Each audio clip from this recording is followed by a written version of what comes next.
પરેશ ધાનાણીની ટિપ્પણી સામે આવી છે। ધાનાણીએ સોશિયલ મીડિયામાં ભાજપ પર કર્યો છે કટાક્ષ।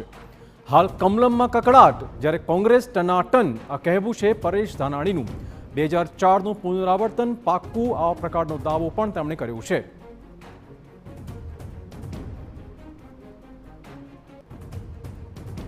તો સોશિયલ મીડિયા પર તેમણે આ પોસ્ટ લખતા જ હવે ભાજપ પણ એક્શન મોડમાં આવ્યું છે અને ભાજપે પણ કોંગ્રેસમાં શું ખામીઓ છે તે ગણાવવાનું શરૂ કર્યું છે।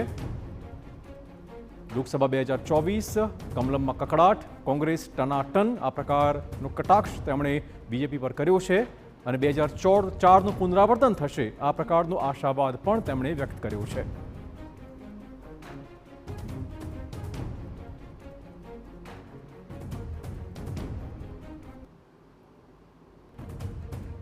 તો પરેશ ધાનાણીના ટ્વીટ મુદ્દે લલિત કગથરાનું પણ નિવેદન સામે આવ્યું છે। કોંગ્રેસમાં ઉમેદવારો વિશે ક્યારેય કકળાટ જોવા મળતો નથી, આ દાવો કર્યો છે કગથરાએ। ભાજપે 2 ઉમેદવાર બદલવાનો વારો આવ્યો છે। ભાજપમાં કકળાટ નહીં પરંતુ ધરતીકંપ હોવાનો તેમણે આક્ષેપ કર્યો।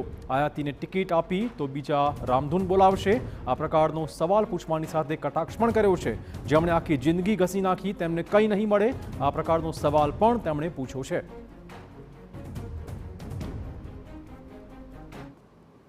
તમે ક્યારેય કમલમની અંદર દેખાડો જોયો?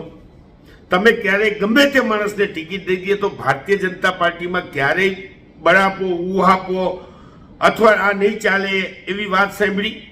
એના બદલે ભારતીય જનતા પાર્ટીને બબે ઉમેદવારો સંસદના બદલાવવા પડે છે। તાલુકા પંચાયતને જિંદગીમાં બદલાવ્યા, એ સંસદના 2 ઉમેદવારને બદલાવવા પડે છે। એ જ બતાવે છે કે ભારતીય જનતા પાર્ટીમાં કકડાટ નહીં પણ ધરતીકંપ છે। જે રીતે આયાતી ઉમેદવારોને ટિકિટ આપી દીધી 5 ધારાસભામાં, તો શું બીજા બધાને રામધૂન બોલ? તો કોંગ્રેસના નેતા પરેશ ધાનાણીના